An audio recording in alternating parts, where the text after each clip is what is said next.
ظلم کہتے کس کو ہیں؟ ظلم کہتے ہیں کسی چیز کو اس کی جگہ سے ہٹا کر دوسری جگہ پر رکھ دینا، یعنی کسی کو اس کا حق نہ دینا، ناحق طریقے سے کسی کا حق مارنا، بغیر قصور کے کسی پر زیادتی کرنا،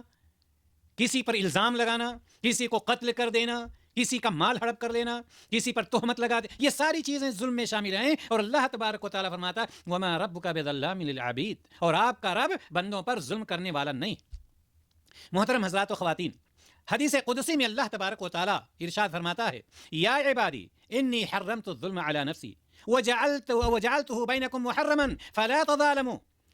رواہ مسلم، یہ صحیح مسلم کی روایت، جس میں اللہ تبارک و تعالیٰ فرماتا ہے میرے بندو میں نے خود اپنے آپ پر ظلم کو حرام کر رکھا ہے، اور میں نے تمہارے درمیان بھی ظلم کو حرام قرار دیا ہے، لہٰذا تم ایک دوسرے پر ظلم نہ کرو۔ یعنی ظلم نہ اللہ تبارک و تعالیٰ نے اپنے لیے پسند کیا، نہ تمہارے لیے پسند کیا، اور نہ اس بات کو پسند کرتا ہے کہ ایک طاقتور دوسرے کمزور پر ظلم کرے۔